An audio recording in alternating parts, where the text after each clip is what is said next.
Iran के कई शहरों में लगातार हो रहे प्रदर्शन की हम तस्वीर दिखा रहे हैं, जहां तेहरान के बाद अब सरंदाज सिटी में भी हिजाब को लेकर जोरदार प्रदर्शन हो रहा है। इस बीच लोगों को रोकने के लिए पुलिस की तरफ से की गई फायरिंग की तस्वीर भी आपको दिखाएंगे, क्योंकि इसी पुलिस की फायरिंग में एक शख्स बुरी तरह से जख्मी बताया जा रहा है। लेकिन बड़ा सवाल यही है, हिजाब नहीं पहनने की सजा क्या खौफनाक मौत है? ये बड़ा सवाल अब खड़ा हो चुका है, जिसके तहत हम देख रहे हैं कि ईरान में लगातार हिजाब लेकर अब लड़कियां प्रदर्शन तो कर रही हैं, लेकिन पुलिस की पिटाई से जिस तरीके से 22 साल की युवती कोमा में चली गई और जो उसकी खौफनाक मौत हुई, उसके बाद कई बड़े सवाल खड़े हो चुके हैं। और जिस तरीके से अभी का माहौल बना हुआ है, क्या यहाँ पर ईरान में नैतिकता के नाम पर की जा रही कार्रवाई का ही ये नतीजा है? बड़े सवाल है, जहां महसा अमीनी की मौत किस तरीके से एक मिस्ट्री बन चुकी है। ये देखिए, ईरान में 22 साल की लड़की महसा अमीनी की मौत के बाद जिस तरीके से पूरा मामला सामने आया, परिवार के साथ कुर्दिस्तान से राजधानी तेहरान वो जा रही थी। चंदन उगाएंगे तो चोर आएंगे, बेच नहीं सकते, ये सोचकर आप चिंतित हो क्या? अगर 130 करोड़ में चंदन उगाने वाले आपको सिखाएं तो देरी क्यों? फ्रीडम ऐप को अभी डाउनलोड करें।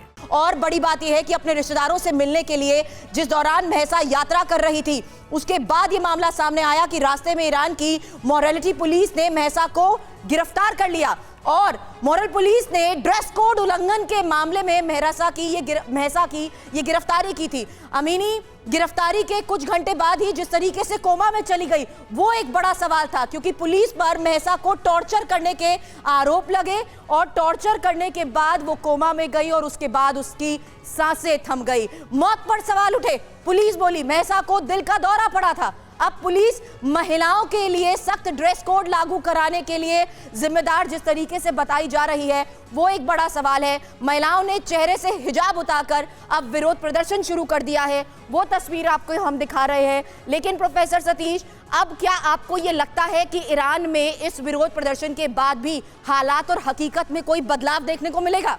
सुरभि, हमें नहीं लगता है कि बहुत बुनियादी बदलाव देखने को मिलेगा, क्योंकि अगर हम इतिहास को झांक कर देखें तो 70 के दशक में खुमैनी से लेकर खामेनी तक का जो पीरियड था, वो भी एक संघर्ष का इतिहास था और उसमें भी ये बातें आई थी। सर, लेकिन महिलाओं के सब्र का बांध जिस तरीके से टूट चुका है, खौफनाक मौत का ये मामला सामने आने के बाद क्या इंतजार किया जाएगा मौत का ग्राफ बढ़ने का? वही मैं बताना चाह रहा हूं कि जिस तरीके से विश्व राजनीति मिडिल ईस्ट में बदल रही है और टर्की अभी फ्रंट फुट पर आकर वो रेडिकलाइजेशन को हवा दे रहा है, तो वो ईरान के लिए एक चुनौती भी है। तो ईरान पहले से ही पूरे मुस्लिम देशों को एक साथ बांधकर उनकी बसाहत करने की, उसकी जमींदारी करने की ठेकेदारी ली हुई है। तो ऐसा लगता है कि अगर रेडिकलाइजेशन वहां पर कमजोर होता है और डेमोक्रेटिक जो अमेरिकी इन्फ्लुएंस वहां पर हावी होते हैं, तो उसकी स्थिति कमजोर होगी। ठीक है सतीश जी, ये बातें समझ में आती हैं, लेकिन ईरान से जो ताजा तस्वीरें सामने आ रही हैं अलग अलग शहरों से निगत, इसे आप कितना बड़ा डेवलपमेंट मानती हैं? क्योंकि ऐसा लग रहा है कि जो ईरान की महिलाएं हैं, जो ईरान की लड़कियां हैं, वो हुक्मरानों को यह मैसेज देना चाहती हैं कि अब ये फिजूल के नियम धर्म के नाम पर हम बर्दाश्त नहीं करेंगे। कट्टरपंथ के खिलाफ सड़कों पर उतर आई हैं और अपने हिजाब उतारकर फेंक दिए हैं। समीर, ये बहुत जरूरी है। आई एम ग्लैड कि फाइनली ईरान की महिलाएं इस चीज को जाग रही। पर दुख इस बात का होता है कि क्या आप इस चीज का वेट कर रहे थे? वर यू वेटिंग कि किसी की मौत हो जाए इसके कारण? मॉरल पुलिसिंग जो ये कर रही है, जो ये झंडा लेकर निकल रहे हैं कि आप निकाब पहनिए, आप हिजाब पहनिए, जो ये अपने आप को पुलिस बना रहे हैं। लेकिन अभी तो सवाल पुलिस की कार्रवाई पर है। पुलिस के खिलाफ एक्शन कौन लेगा? कौन इन लड़कियों को भरोसा दिलाएगा कि हालात बदलेंगे? क्योंकि पुलिस की बर्बरता ही थी ना, जहां पुलिस सिर्फ ये कह रही है कि दुर्भाग्यपूर्ण है, एक लड़की की जान चली गई, हम तो यहाँ पर नियम कायदों को फॉलो करने की बात कर रहे थे।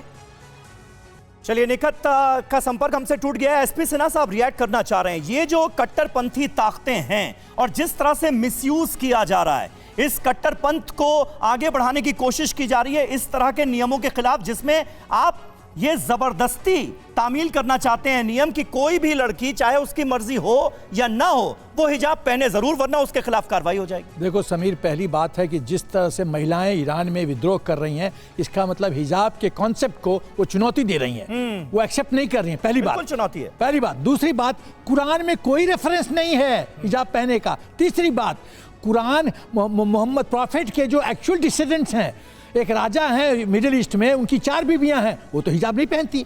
जो प्रॉफिट के ओरिजिनल डिसेंडेंट्स हैं परिवार के, वो हिजाब नहीं पहनते हैं। ईरान में विद्रोह हो रहा है, लेकिन हिंदुस्तान में हिजाब पहनना जरूरी है। और वो लड़की जो मुस्कान पे इतना जो हंगामा हुआ था, मैं आपको इस पे मेरे मोबाइल पे फोटो है, आप उसके बाद देखिए, उस समय वो हिजाब पहन के पहुंच गई, उसके बाद उसका ड्रेस देखिए क्या ड्रेस है, मतलब ड्रेस देख के मुझे शर्म आती है, और वो ड्रेस पहन के घूम रही है। तो कहाँ गया हिजाब का कॉन्सेप्ट? और हिजाब का यदि कॉन्सेप्ट है तो टीवी पे क्यों आती है महिलाएं? कोई भी कुछ भी अपनी मर्जी से पहन सकता है, ये महिलाओं का ही अधिकार है कि वो क्या पहने क्या ना पहने। लेकिन ईरान में जो हो रहा है, ईरान एक मुस्लिम कंट्री है, Correct. वहां हिजाब के खिलाफ क्रांति हो रही है, यहां हिजाब के लिए क्रांति हो रही है। यही तो महत्वपूर्ण बिंदु है। जो प्योरली मुस्लिम कंट्री है वहां हिजाब पे विद्रोह हो रहा है, और यहाँ जो प्योर मुस्लिम कंट्री ने हिंदुस्तान है, एक सेकुलर स्टेट है, वहां पर इतना महंगा। लेकिन ईरान में क्या मानवाधिकार आयोग है जो इसके खिलाफ कुछ कर सकता है? क्या ऐसी सरकार है जो इसके खिलाफ, यार सड़क पे आ रही लड़कियों की आवाज सुन सकते हैं? चंदन उगाएंगे तो चोर आएंगे, बेच नहीं सकते। ये सोचकर आप चिंतित हो क्या? अगर 130 करोड़ में चंदन उगाने वाले आपको सिखाएं तो देरी क्यों? फ्रीडम ऐप को अभी डाउनलोड करें।